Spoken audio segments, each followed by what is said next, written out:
Good evening, Bahamas. Coming up tonight. Trial continues for former Cabinet Minister Shane Gibson.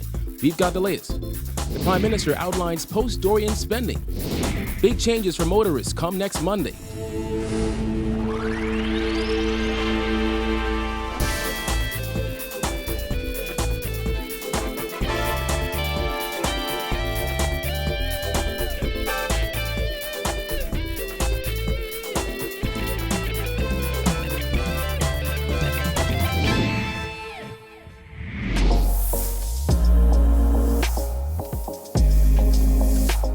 Our news is brought to you by Alive. Welcome to Our News and thanks for joining us. I'm Kyle Joachim. Top news tonight. The primary witness in the trial of former Progressive Liberal Party Cabinet Minister Shane Gibson was back on the stand, testifying he paid Gibson to fast-track payments owed to him for Hurricane Matthew cleanup because he was in fear of his life. Ash also testified that he gave money to more than a dozen other PLP members of Parliament.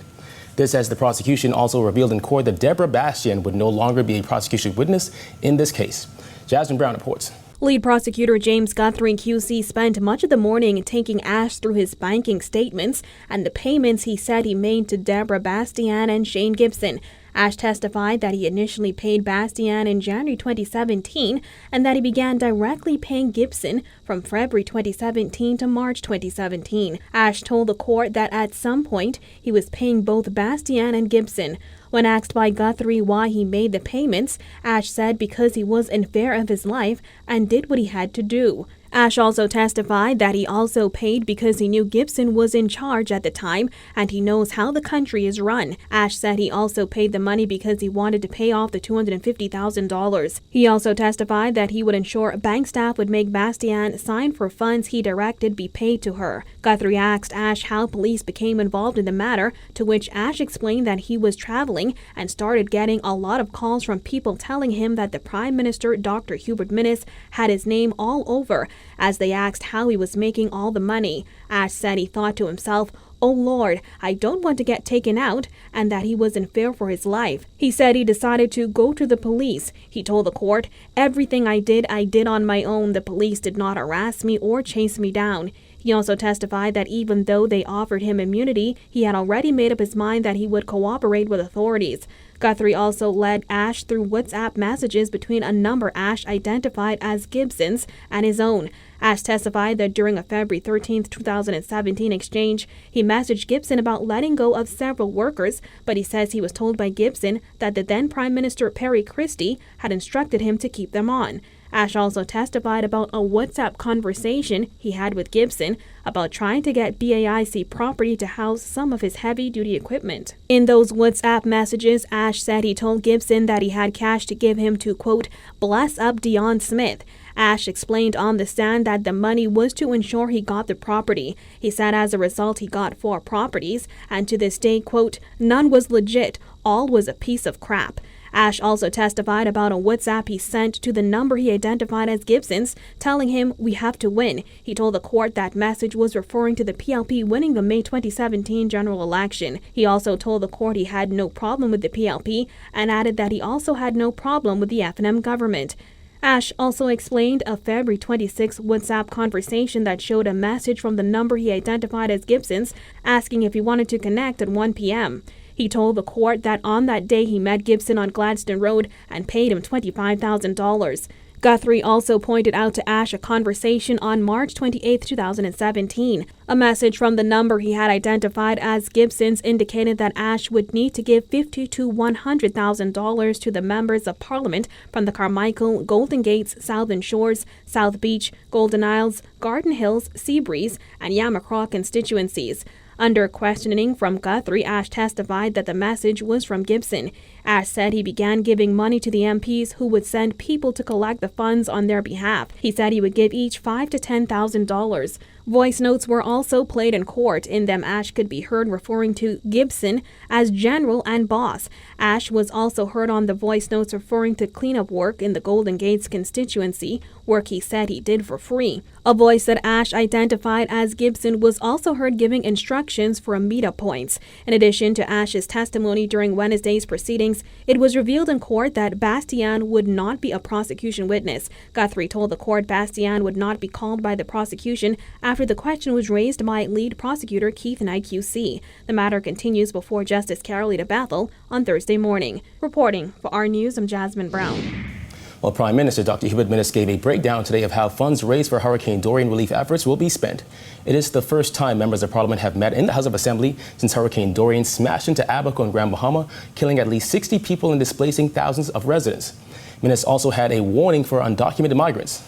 I send a notice to all those who are illegal that they can leave voluntarily or they will be forced to leave. As for illegal migrants, Minnis said government will acquire the land of the shanty towns and will monitor those via helicopters and drones. He said he met with members of the International Organization of Migration and told them that the government will have to follow the law with undocumented migrants. However, they will be carried out in a humane manner. To date, the death toll from Dorian remains at 60, with just over 400 people still reported as missing. According to Minnis, there are over 1,618 people still in shelters, with 3,481 evacuees registered with the Department of Social Services. Exactly 1 month after Hurricane Dorian decimated portions of Abaco and Grand Bahama, Bahamians now have an idea of how much money has come in for relief efforts and exactly where it is going. According to Minnis, it starts with the $100 million contingent loan from the Inter-American Development Bank. It is most fortunate that we put this facility in place in April. Unlike past hurricanes, the Bahamas is able to quickly draw on this $100 million facility. According to Minnis, $30 million would go to electricity restoration, $15 million to water restoration, $30 million to enhance social welfare spending, $15 million to debris removal and cleanup, $1 million to reimbursement of evacuation and shelter costs, plus $9 million unallocated.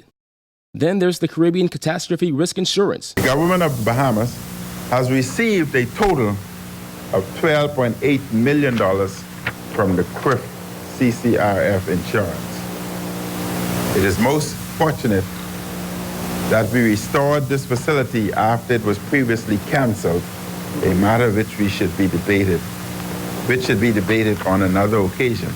To further break that down, government received $11.5 million from the triggering of its tropical cyclone policy and $1.3 million from the excess rainfall policy. Millions in monetary donations have also been received by NEMA, $5,159,007 to be exact, $1.3 million from corporate donors, $1.3 million from private donors, $1.9 from foreign governments, $345,000 from non-governmental organizations, and $225,000 from intergovernmental organizations.